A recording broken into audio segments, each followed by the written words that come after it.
to everybody who's online. It's great to have you here if you're online. If you are with us online, you can stay online after the service and you will be able to join a small group and a virtual coffee hour.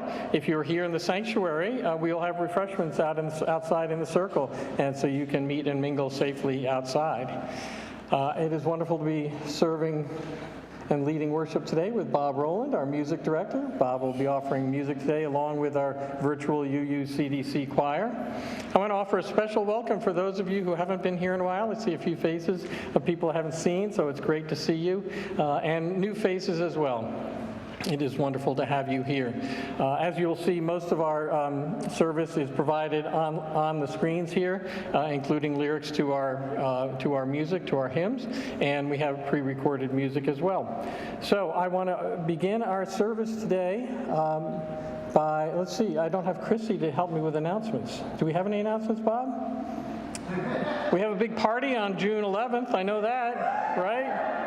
Be here at 3 o'clock, June 11th, 3 to 8. That'll be fun. Other than that, I think it's time to begin our worship. So let us do that by rising in body or in spirit here in the sanctuary or at home and singing together, Faith of the Larger Liberty.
And please remain standing now as we recite together our covenant. These are the promises that we make to ourselves and each other as part of this liberal faith.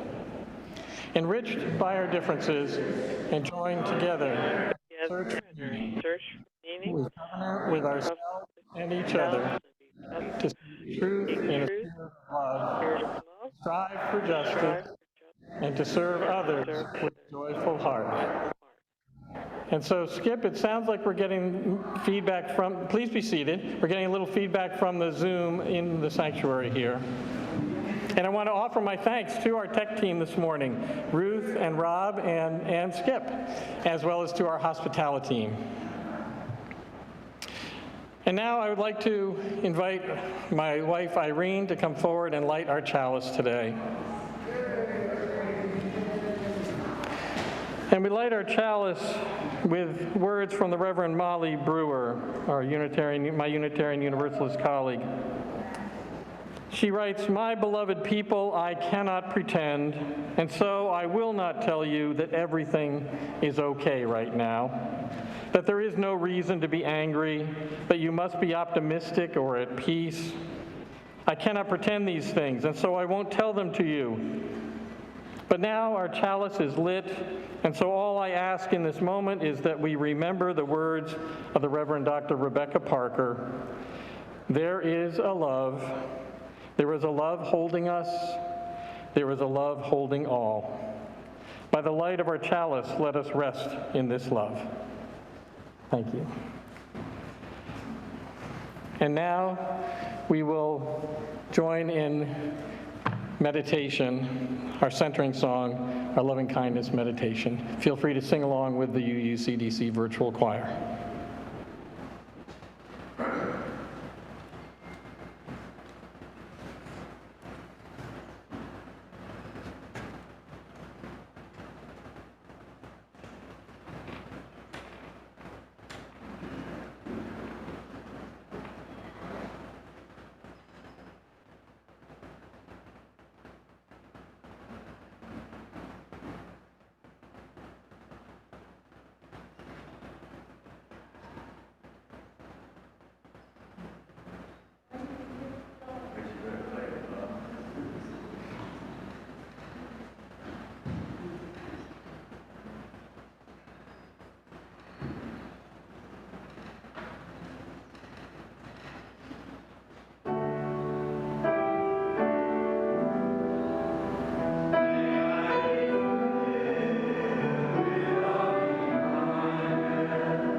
Thank you, Bob.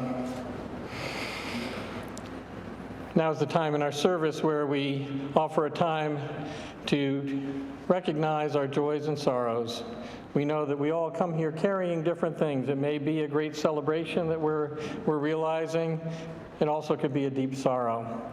We do this by dropping stones in the bowl of water here in the sanctuary, and if you're joining us via Zoom, you can share your joy and sorrow via the chat.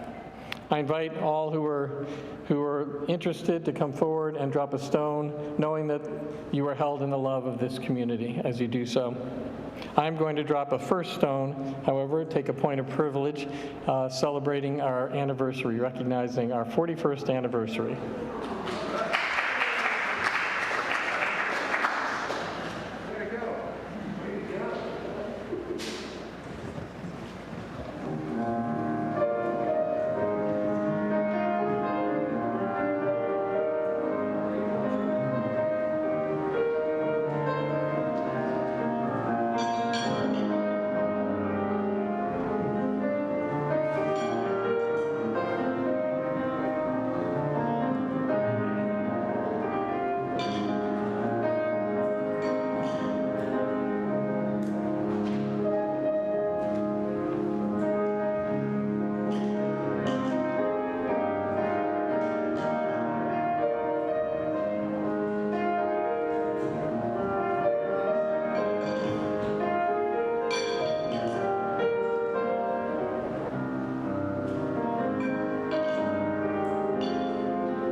I drop a stone for all the joys and sorrows that have been shared online with those of us who are here via Zoom. And I drop a stone for all the joys and sorrows that are with members of our community who cannot be with us today. Some of you may recall before the pandemic, it was our tradition to drop stones for the victims of mass violence. And so today, we're called to drop stones for the victims of the shootings at the Tops Supermarket in Buffalo, as well as the Robb Elementary School in Uvalde, Texas. We do this naming each of the victims. In Buffalo, Robert Drury, Margus Morrison, Andre McNeil, Aaron Salter, Geraldine Talley, Hayward Patterson, Catherine Massey, Pearl Young, and Ruth Whitfield.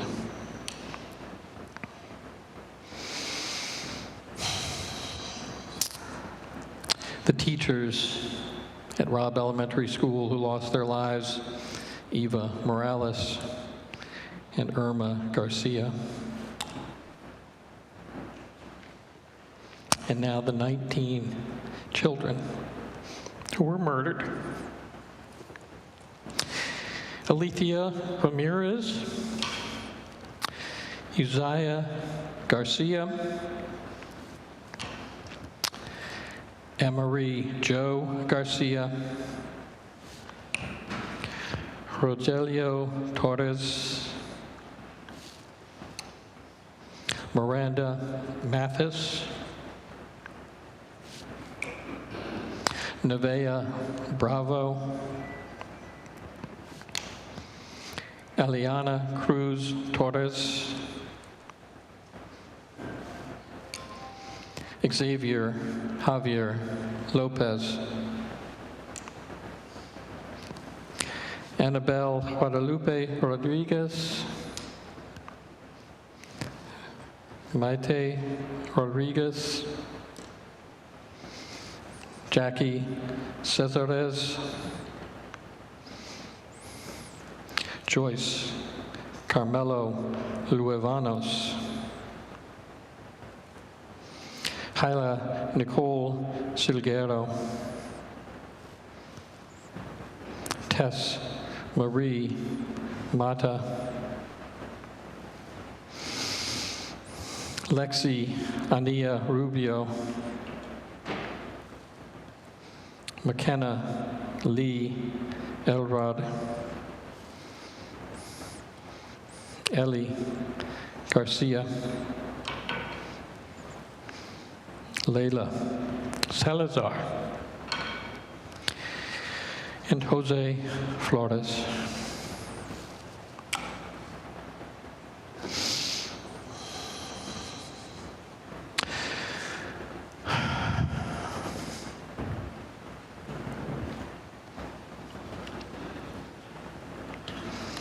Instead of a prayer today, I want to offer you these words. Some of you may have seen them. They are a poem written by Amanda Gorman called Hymn for the Hurting.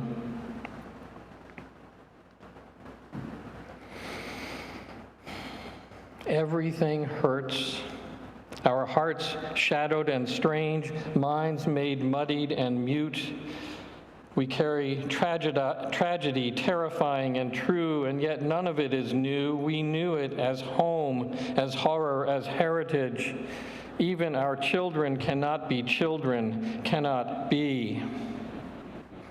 Everything hurts. It is a hard time to be alive and even harder to stay that way. We are burdened to live out these days while at the same time blessed to outlive them. This alarm is how we know we must be altered, that we must differ or die, that we must triumph or try. Thus, while hate cannot be terminated, it can be transformed into a love that lets us live. May we not just grieve, but give. May we not just ache, but act. May our signed right to bear arms never blind our sight from our shared harm. May we choose our children over chaos. May another innocent never be lost. Maybe everything hurts, our hearts shadowed and strange, but only when everything hurts. May everything change. If you are able, please join me in singing Spirit of Life. Here in the sanctuary, if you'd like to rise in body or in spirit, we'll have our movements. I'll lead us in the movements as we sing.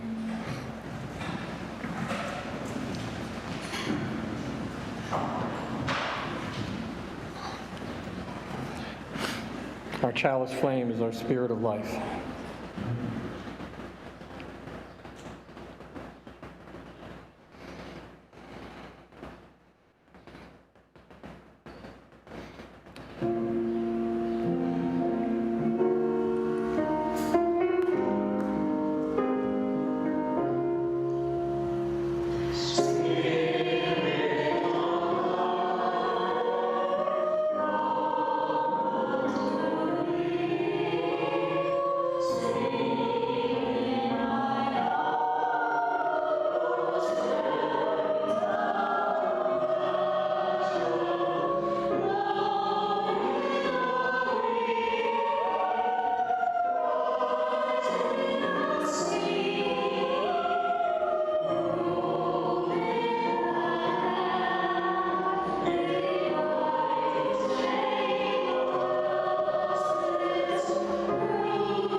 Please be seated.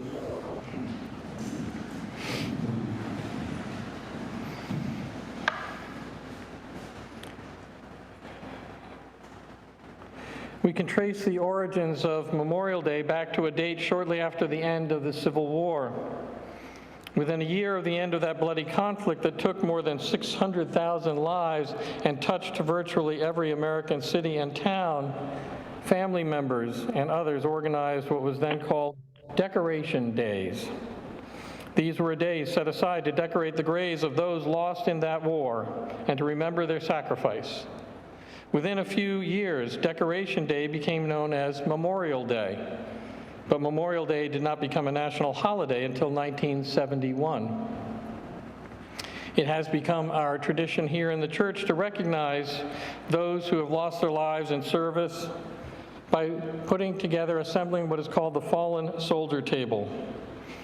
We do this here with a tradition that happens in mess halls on military bases across the country and around the globe, and on special occasions. They are marked with the Fallen Soldier Table.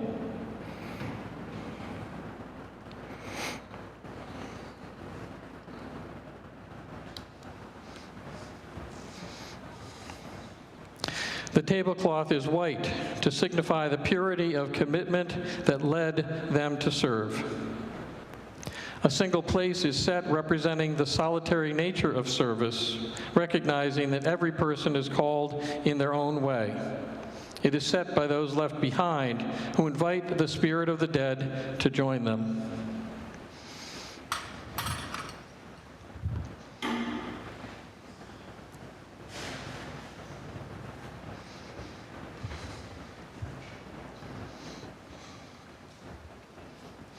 A wine glass or flute is placed inverted on the table to remind us of those who are no longer able to toast and celebrate with us.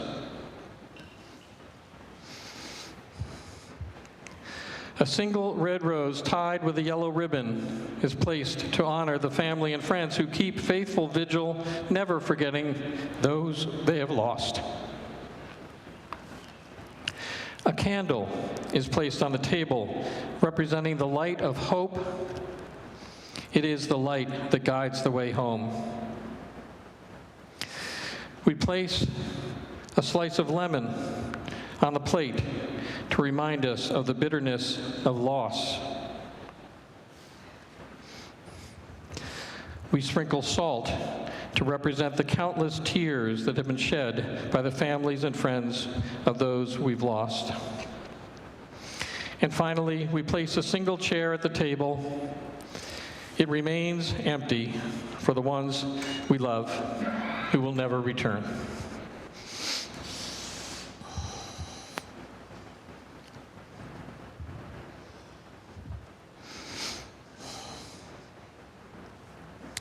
Please pray with me now.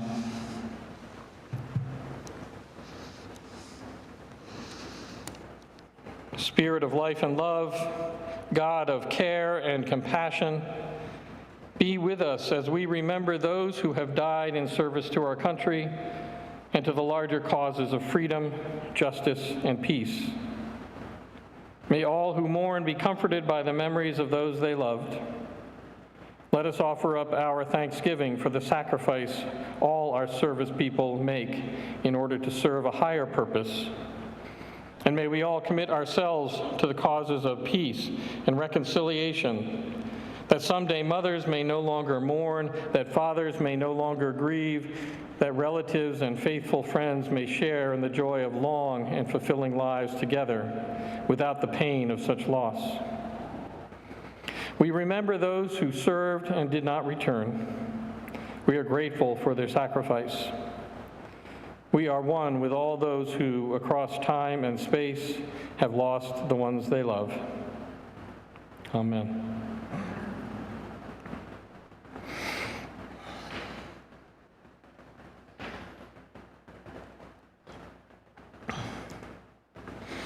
On this Memorial Day, the topic of my sermon is whether we are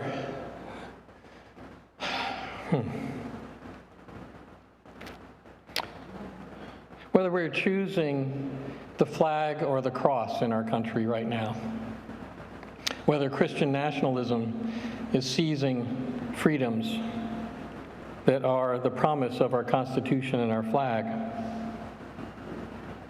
And so today's reading comes from an interview of a religious freedom expert whose name is Amanda Tyler. She is the executive director of the Baptist Joint Committee for Religious Liberty. And this interview was published in April of this year. Here's a bit of what she said. I think the divides in American society over the COVID-19 pandemic illustrate a long-running debate about the nature of freedom, including religious freedom. There are some who subscribe to a more individual rights notion of freedom, that any infringement on a personal liberty is an attack on freedom and must be opposed. That notion of freedom, however, does not work in a large society, particularly one as pluralistic as the United States. The better path, I believe, is an understanding of freedom that takes into account the rights of everyone in our pluralistic democracy. In the introduction to her new book of cultural criticism titled On Freedom, author Maggie Nelson writes that she, quote, takes it as a given that our entire existence, including our freedoms and unfreedoms, is built upon a we instead of an I. This we version of freedom understands the need to protect individual rights as much as we can while recognizing a limit when protecting one person's freedom starts to infringe on another's. Absolutist language when it comes to freedom might be elegantly simple, but it is not effective at ensuring a free society. We will return to these words in a few moments, but now is the time in our service where we will gratefully accept your generosity to support this church and its work in the world. You can do so by using your smartphone and using the text to give function, texting the amount you'd like to give to the number shown on your screen. If you would like to donate more traditionally, at the end of the service, you can deposit a check in the boxes that are against the wall by the doors exiting the sanctuary. We give thanks for your generosity today and always.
Memorial Day takes on slightly deeper, different meaning this year. And in view of events of the past week, I'd like to dedicate this selection not just to those who died in service overseas for us, but those who have made the ultimate sacrifice domestically. Civilians going about their daily lives, victims of gun violence.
So I want to talk to you today about the First Amendment, but I can't do that without first talking about the Second Amendment. You know the one that says we can own as many guns as we want, regardless of who we are or what we're going to do with them. The one that says we can't require background checks or waiting periods. The one that allows a high school kid to walk into a gun shop 2 days after his 18th birthday and buy an assault rifle on the spot and just as many bullets as he wants without batting an eye, easier than he could get a beer. The one that says, don't mind those words about a well-regulated militia because our guns are more important than our children and our grandmothers, more important than the sanctity of our schools and our supermarkets, our movie theaters, and our churches. That sacred Second Amendment that says Americans can buy nearly 23 million guns a year for themselves. That says in a country of 330 million men, women, and children, it's okay that there are nearly 400 million guns in the possession of Americans. The one that allows the gun lobbyists to buy off politicians by spending nearly $16 million a year, outspending gun control advocates 5-1 to make sure that not one meaningful piece of gun control legislation is passed, that an assault weapons ban is allowed to lapse. The one that says we need to arm teachers, to harden targets, to give kids ballistic blankets and bulletproof backpacks, instead of limiting easy access to weapons of mass destruction. You know the one, that Second Amendment. It sickens me. It sickens me to hear our nation's elected officials say that nothing can be done. And I don't know how parents do it, how they send their kids off to school in the face of this epidemic of wanton violence. Nothing changed after Sandy Hook, and I doubt anything will change after Uvalde. Is this the nation that our soldiers fought and died for? Is this the nation our founding fathers sought to create with the Bill of Rights? I don't think so. But that's not what I wanted to talk about today. Because there's a First Amendment out there that precedes the Second Amendment, one that guarantees religious liberty for all, one that says, and I quote, "Congress shall make no law respecting an establishment of religion or prohibiting the free exercise thereof." And I guess I feel about the First Amendment the way that gun lovers feel about the Second Amendment. Religious freedom is baked into our Constitution, enshrined by the Bill of Rights. But unlike the Second Amendment, it's not qualified by language like a well-regulated militia being necessary to the security of a free state. The so-called Establishment Clause of the First Amendment is absolute and unqualified. And yet it is being systematically undermined and trampled upon by the radical Christian right, or what are called the Christian nationalists, at every turn. Christian nationalists believe that despite the wording of the Second Amendment, the United States is and should be a Christian nation. Christian nationalism abuses the concept of religious liberty, using it as a rationale for circumventing laws and regulations aimed at protecting our pluralistic society, such as non-discrimination protections for LGBTQ people, women, and religious minorities. Many who stormed the Capitol on January 6th and who advocate the violent overthrow of the government subscribe to the tenets of Christian nationalism. Amanda Tyler, who you heard from in today's reading, who herself is a Christian and a Baptist, and she's the executive director of the Baptist Joint Committee for Religious Liberty, has called Christian nationalism, quote, "the single biggest threat to religious freedom in the United States." The single biggest threat to religious freedom in the United States. The separation of church and state is a gift, not a given. Before and after the Constitution was originally adopted, before the Bill of Rights, many of the original colonies, and after them the states, had established state-sanctioned religions. Of course, it was Christianity. Taxes would be levied to support the church. Government officials were required to be members of the faith. And failure to subscribe to that religion could result in arrest or worse. It's why Roger Williams was banished from the Massachusetts Bay Colony and why he established Rhode Island as a religiously permissive colony. So the idea of a state-sanctioned religion was not unfamiliar to the Founding Fathers. But within a few short years after the ratification of the Constitution, free thinkers like Thomas Jefferson and James Madison saw how this system of state-sanctioned religion limited personal freedom to practice and express one's own religious beliefs. As one historian wrote, the object of the religion clauses was not to prevent general governmental encouragement of religion, but to prevent religious persecution and to prevent a national establishment. The purpose of the First Amendment was twofold: to allow and encourage personal expression of religious beliefs and to prohibit the establishment of a national religion. What we're seeing in our country now, however, flies in the face of these long-held and long-settled principles that our servicemen and women fought and died for. No, we're not seeing attempts to enact laws that establish Christianity as the state or national religion. Nothing that overt. But what we are witnessing, I'm afraid, is a planned, strategic, systematic chipping away of religious liberty that began in 1973 when the Supreme Court handed down its decision in Roe v. Wade. Jerry Falwell and his moral majority, which has evolved into the Christian nationalist movement, have waged a half-century war to establish Christian doctrine as American law. And at least on the abortion issue, it appears that, hopefully only temporarily, they have won that war. They now have a solid 6-3 majority in the Supreme Court and a tenuous but effective hold on the United States Senate. And at the State House level, nearly 55% of the chambers are controlled by Republicans, 55%. And of the 50 states, there are 23 states in what Republicans now have is called a trifecta. They control the House, the Senate, and the governor's mansion in that state. Now, I don't mean to infer that all Republicans are Christian nationalists. But as we've seen with the ongoing power that Donald Trump continues to wield in the party, loyalty to Trumpian ideology, which is closely aligned with Christian nationalism, is necessary for political survival in the Republican Party. The establishment of an American theocracy, where Christianity becomes the de facto state-sponsored religion, is not far-fetched. Look at what's happening with book bans, or the teaching of creationism, or the use of public funds for school vouchers. Anti-abortion measures, while couched in terms of pro-life, are on their face religiously discriminatory.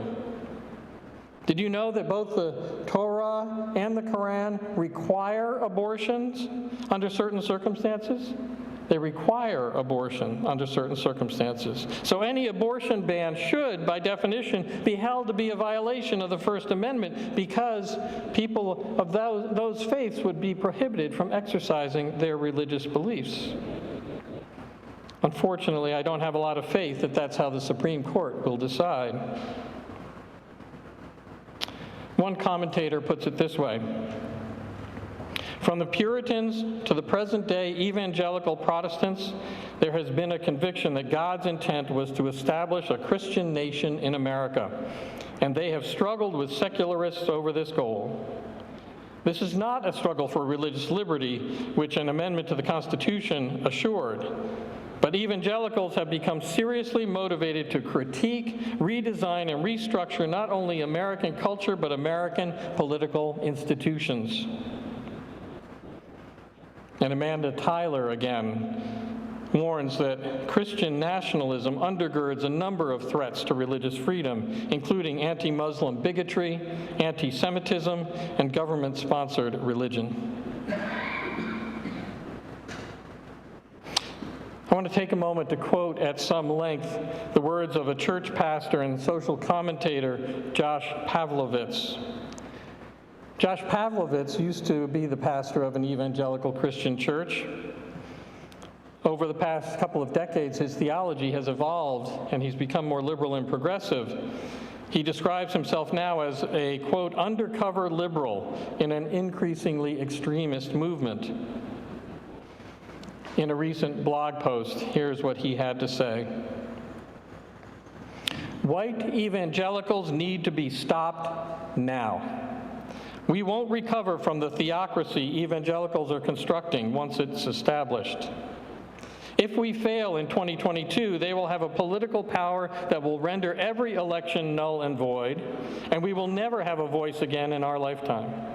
Women will lose their autonomy over their own bodies. LGBTQ people will have the right to marry and adopt taken away. People of color will be fully squeezed out of the electoral process. Immigrants will be denied access to opportunity and refuge here. These, he writes, are not creative projections. They are precisely what evangelicals have repeatedly stated as their intentions, and they're closer than they've ever been to having a rubber stamp. He goes on. We can still stop it, though. We just need a unity and coordination that transcends theirs. We need a sustained, passionate, dedicated defense of humanity that rivals their relentless assaults on it. I hear many people say they're terrified, but being terrified alone doesn't do anything but help these people. Be terrified and get angry. Be terrified and get busy. Be terrified and go to work. Be terrified and fight like hell. As Unitarian Universalists, we are committed to the principles of religious pluralism. We recognize that there is no one right way to be or to believe. We respect and find value in every faith tradition. And as our statement of principles and sources says, we draw wisdom from the world's religions which inspire us in our ethical and spiritual life. Replacing the flag with the cross is antithetical to who we are as people of faith. Religious pluralism demands democratic vigilance. We ignore the threat of Christian nationalism at our own peril. The radical Christian right has demonstrated in stark relief the power of organizing, voting, and playing the long game. Nearly 50 years of focused, persistent effort has managed to overturn Roe v. Wade, and it has claimed many smaller victories along the way. The radical Christian right has provided us with a roadmap to success. Let me say that again. The radical Christian right has provided us with a roadmap to success. Maybe it's time for we who value diversity, pluralism, equity, justice, and compassion to follow it. That, my friends, that is how we can best honor those who have made the ultimate sacrifice, whom we remember today. May it be so.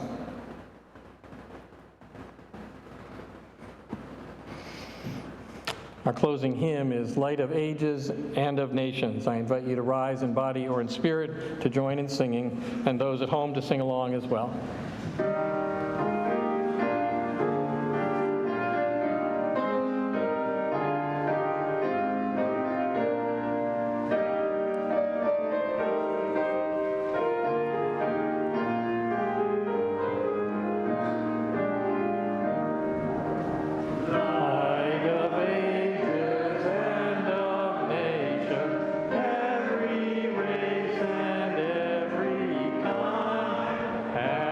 Receive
As I extinguish the chalice, please join me in saying the words printed on the screen. Although we now extinguish our chalice flame, may we hold its warmth in our hearts in all the days ahead. Thank you, Bob, for the gift of your music today. Thank you to the tech team. Thank you to the hospitality team, and thank you all for being here and online to make this time together sacred and precious. I remind those of you who are online, if you'd like to stay online, you will be asked to join a breakout room for coffee hour, and those here in the sanctuary, if you'd like to repair to the circle outside to enjoy some refreshments and social time, do that as well. And now it is time for our benediction, these words that we say each week as we depart. If you are comfortable taking the hand of someone nearby, I invite you to do so. If not, feel free to hold hands up in virtual hand holding as we've been doing as well. For those who come here seeking God, may God go with you. For those who come embracing life, may life return your affection. affection. And for those who come to seek a path, may a way be found and the courage to take it step by step. Blessed be.